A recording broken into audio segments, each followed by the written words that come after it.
Olá, queridos.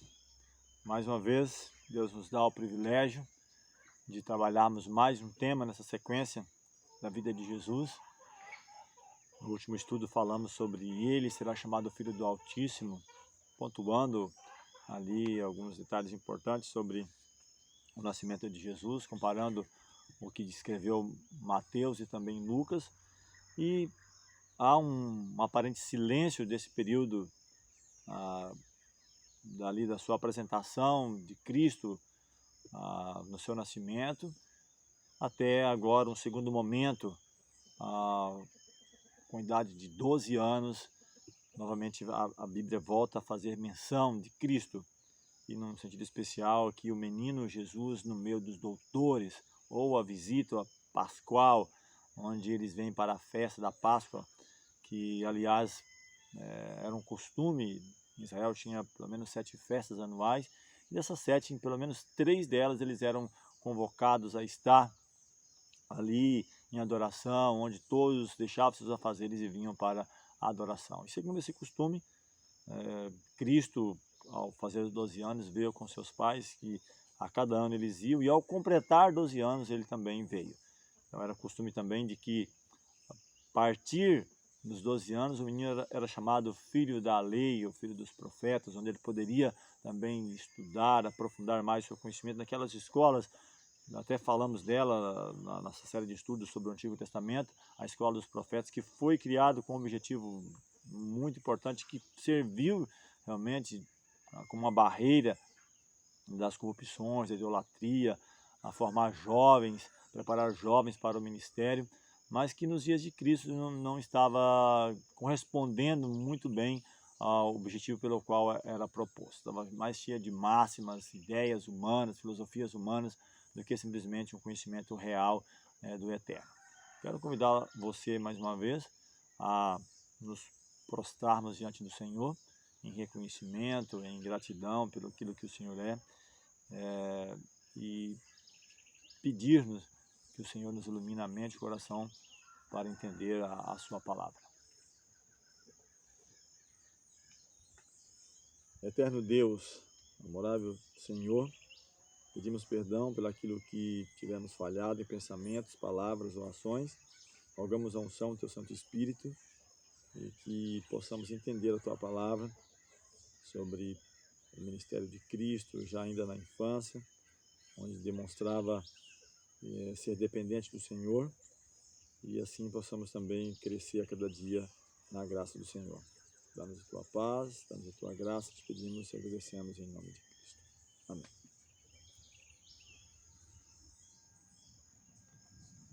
O relato de Lucas, capítulo 2, versículos 39 a 43, ele é bastante interessante.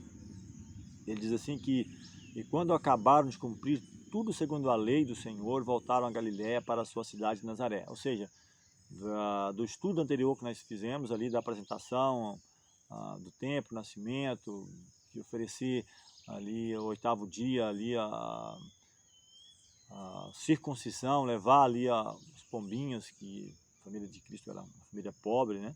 Ele levou aquilo que eles tinham para oferecer. Diz que o menino crescia e se fortalecia em espírito, cheio de sabedoria, e a graça de Deus estava sobre ele. E diz o texto, todos os anos iam seus pais a Jerusalém à festa da Páscoa. Então ele faz menção de que os pais iam. E diz mais ainda, e tendo ele já 12 anos, ele abre um parênteses e explica, e tendo Cristo já 12 anos, subiram a Jerusalém segundo o costume do dia da festa. E regressando eles, terminado aqueles dias, ficou o menino Jesus em Jerusalém, e não o soube José nem sua mãe. Então, os pais tinham o costume de ir a cada ano, como mencionamos, mas Cristo dá a entender o texto de que ele só vai quando ele completa ali aos 12 anos para essa festividade, ou pelo menos com esse objetivo, né, da festividade, ou de participar da cerimônia em si. E diz que regressando, ao terminar daqueles dias, Jesus ficou em Jerusalém. De certa forma, quem sabe, quem sou eu para estar julgando, mas quem sabe um pequeno descuido. O texto até deixa bem claro, né, de que eles, pensando que estava entre os familiares, não se preocupou tanto, né, sobre Cristo, não deu falta dele. Regressaram e ele ficou em Jerusalém, Cristo ficou em Jerusalém. E eles não o souberam.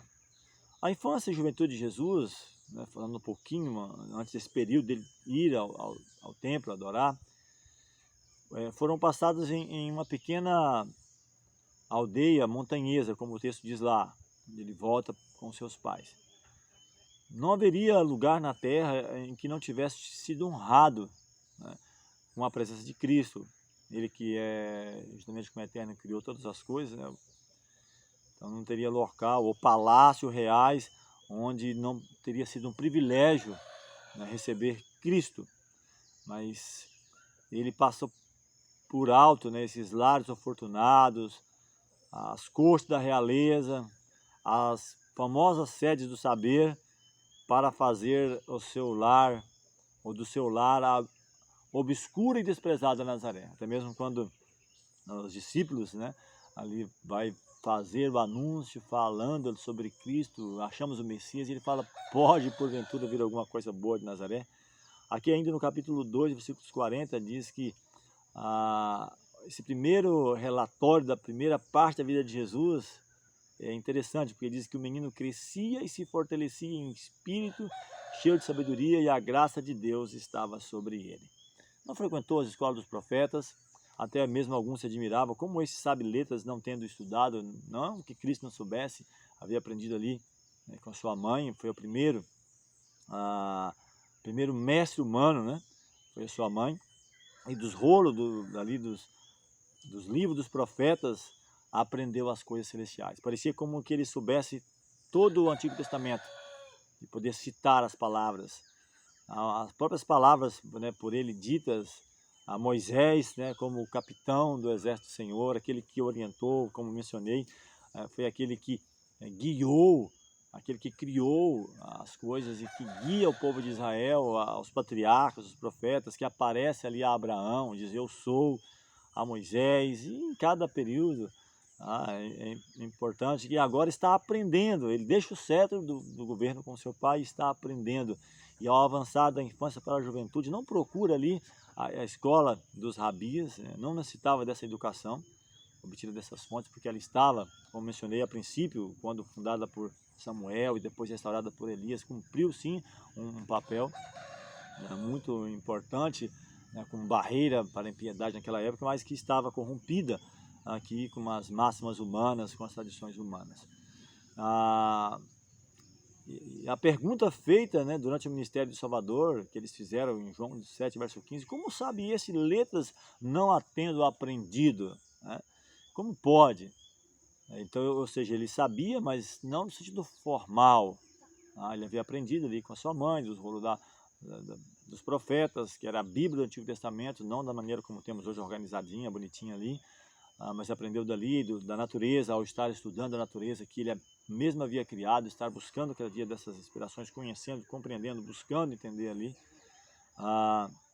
Não quer dizer que Jesus não soubesse ler, mas que ele não havia recebido a instrução deles da maneira formal, como talvez hoje você não participar de uma escola formal, mas você aprender a ler, a escrever e ser um autodidata, né? Buscar o conhecimento e estar acessível. Aliás, está entrando, quem sabe, em decadência, né? A parte educacional. Eu sou educador, né? Mas muitas vezes, devido ao próprio sistema de trabalhar, tem deixado a desejar. Não tem acompanhado a aceleração dos meios tecnológicos, né? Científicos. Não temos trabalhado muito com isso e temos perdido espaço para outros meios aí, e é preciso repensar rapidamente nesse ponto. Perante Cristo estendia-se a grande biblioteca das obras criadas por Deus. Aquele que fizera todas as coisas estudou as lições de sua própria mão, ou que a sua própria mão escrevera na terra, no mar e no céu. Então, desviando ali dos profanos métodos do mundo, adquiriu da natureza acumulados conhecimentos científicos, até o mesmo que as pessoas usam, né, de ter ali um papel científico, de ser patenteado, né, pela ciência. Estudava a vida das plantas, dos animais, também a dos homens. E diz que desde a mais tenra idade possuía um único desígnio na vida: vivia para beneficiar os outros. Para isso encontrava recursos na natureza, novas ideias de meios e modos brotavam na mente ao estudar a vida das plantas e dos animais. Tanto é que ele foi revolucionário, né? Ao ensinar os seus métodos, atraía as multidões, porque ele falava na linguagem do povo, a linguagem que as pessoas entendiam, não nos métodos científicos, que quem sabe hoje um doutor em alguma área, ele pode falar e tornar complexo o entendimento. Então ele tornava algo obscuro, algo difícil, pegava do mundo visível, daquilo que do dia a dia, da pesca, da planta, das flores, e fazia aplicação para aquilo que era invisível, para o mundo, para aquilo que é eterno. Então é muito importante os métodos de Cristo. E ele procurava tirar continuamente, né, das coisas visíveis, ilustrações para as quais pudesse apresentar os ensinamentos. As parábolas pelas quais durante seu ministério, né, gostava de ensinar lições acerca da verdade, né? Então mostra quão aberto era Cristo, o seu espírito estava para entender a influência da natureza e como ele colhera desse ambiente que cercava a vida diária dele, das pessoas aqui do qual ele trabalhou, os ensinos para aplicar para a vida espiritual, falando da ovelha, da moeda perdida, do semeador, da rede, de tantas outras parábolas, que aliás vamos falar sobre isso também quando estivermos trabalhando os ensinos de Jesus. Então, assim se revelava a Jesus o significado das palavras e das obras de Deus, ao buscar compreender a razão das coisas, né? Os seres celestiais serviam-lhe de assistentes, os anjos, claro, estavam ali. Ele cultivava santos pensamentos, envolvendo a mente para as coisas sagradas, para a comunhão. E diz que desde os primeiros clarões da inteligência, foi sempre crescendo em graça espiritual e no conhecimento da verdade. E um ponto importante: toda criança, todo jovem pode adquirir conhecimento como Jesus adquiriu. Essa fonte da palavra de Deus, da natureza, do que nos cerca o dia a dia. Muitas vezes eu mesmo até me questiono e tenho procurado trabalhar isso, sou professor de matemática, muitos perguntam, mas em que eu vou usar? Essa dificuldade do professor mostrar para o aluno a aplicação, a matemática aplicada ou em qualquer outra área, trazer para a realidade do qual está inserido. Há mais trabalho, há mais dificuldade, sim, mas é preciso trabalhar isso. Então é importante ter essa visão, e Cristo procurava relacionar no seu cotidiano. Ao procurarmos relacionar também com o nosso Pai Celestial através de sua palavra, anjos se achegarão a nós, nossa mente será fortalecida, nosso caráter elevado e apurado, tornar-nos-emos mais semelhantes ao nosso Salvador. E ao contemplarmos o que é belo e a grande natureza, nossas afeições crescem, né, ali com Deus. Ao mesmo tempo, o Espírito vai encher de reverente respeito, a mente se fortalece ao pôr em contato, né, com o infinito por meio de suas obras. A comunhão com Deus também através da oração desenvolve as faculdades mentais, morais, espirituais e fortalece, né, os nossos pensamentos em assuntos espirituais. E muitas vezes nós nos dedicamos às coisas frívolas. Voltando agora um pouco, eu quis pegar um pouco dessa explicação desse período, do que fez Jesus ser o que foi aos 12 anos. E voltando agora para esse episódio em si, né, o texto de Lucas 2, 44 a 48 diz que pensando seus pais, os pais terrestres, claro, né, que ele viria em companhia pelo caminho, quem sabe com algum familiar, quem sabe até mesmo com João Batista, que era seu primo ali, né, de sangue, ou com alguns outros, não sei. Eu estou aqui viajando meus pensamentos, que estavam em companhia de alguns, porque eles andavam em caravanas, né, até mesmo para proteção, para estar juntos ali. Procurava entre os parentes e conhecidos, em um dia, ao período de um dia ele esteve ali longe dos olhos dele, E como não encontrasse, voltaram para Jerusalém. O verso 46 ainda do capítulo 2 diz que passado 3 dias, foi encontrar Cristo depois de 3 dias. Um dia sem ter contato com Jesus, 3 dias para encontrar Jesus. Encontraram Jesus no templo, assentado no meio dos doutores, ouvindo-os e interrogando-os. E diz que todos admiravam a sua inteligência e resposta, ficaram admirados. E ele então, agora aqui, Maria, e pergunta: mas filho, por que fizeste isso conosco? Teu pai e eu, ansiosos, te procurávamos. E ele diz: mas por que me procuravas? Não sabias que eu devia estar cuidando dos negócios do meu pai? Então aqui diz o texto, ainda fechando essa ideia, no versículos 49 e 52, diz que eles não compreenderam essas palavras, desceu com eles para Nazaré e lhes era sujeito, obedecia seus pais.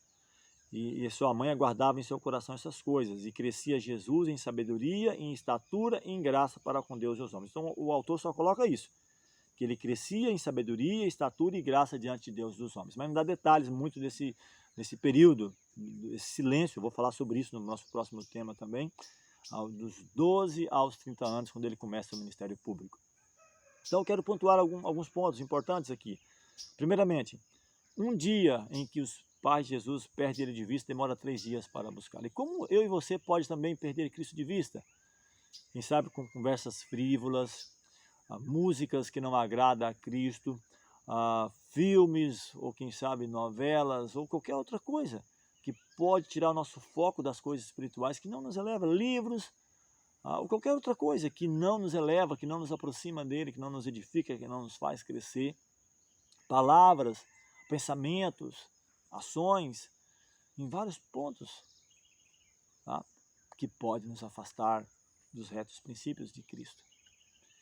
E se um dia demorou 3, imagine quanto tempo será que eu e você gastamos por dia ao estudar a palavra, quem sabe para orar, para meditar, para ter comunhão. Então isso é algo para nossa reflexão, para nós pensarmos.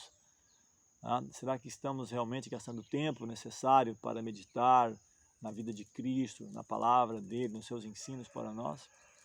Isso é para a nossa reflexão, para nós podermos entender aquilo que o Senhor deseja para nós. Me lembro de um episódio que me aconteceu, não que eu me lembre em si do fato, mas a minha mãe e meu pai me fez saber, e aliás tem algumas coisas parecidas, né? A maior diferença está entre eu e Cristo, claro. Meu pai se chama José, minha mãe Maria, estavam também fazendo preparativos para uma viagem, visitar meus avós, e naquela correria esqueceram um pouco de mim e eu desapareci.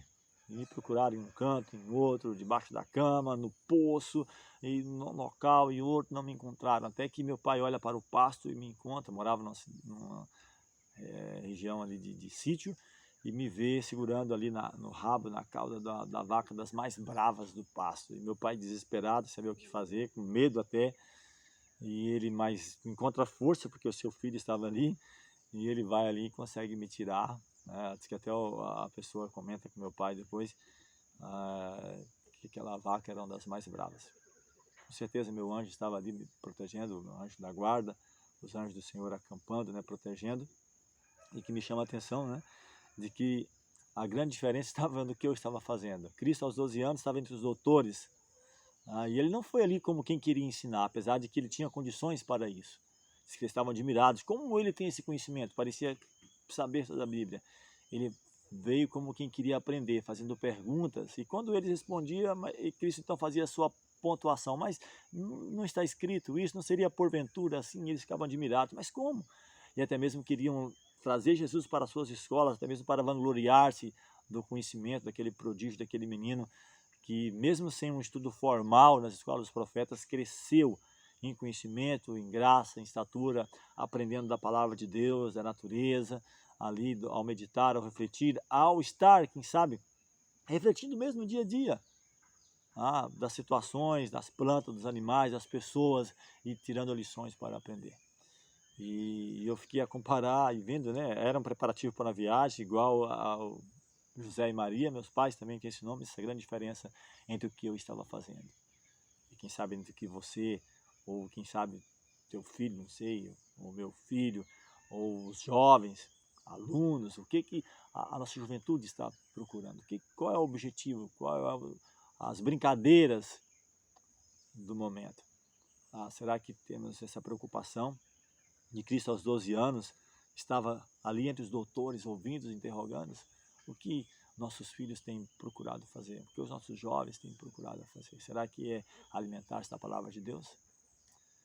É uma pergunta para a nossa reflexão. Nosso próximo tema, vamos falar sobre dias de luta, justamente esse silêncio, né, que não passou em silêncio entre, quem sabe, os 12 aos 30 anos, quando Cristo inicia o seu ministério público. Vamos agradecer ao Senhor mais uma vez.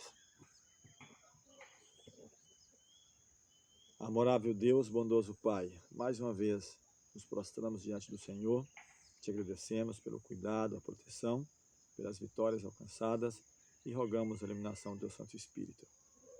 Que possamos a cada dia buscar o Senhor, assim como Cristo nos deu exemplo que mesmo aos 12 anos crescia em estatura, em graça, diante de Deus dos homens, sendo ali entre os doutores, ouvindo-os, interrogando-os, procurando crescer cada vez mais no conhecimento do Senhor, da Tua Palavra, da natureza, e como trabalhar, como ensinar as pessoas e como viver, primeiro dando o exemplo.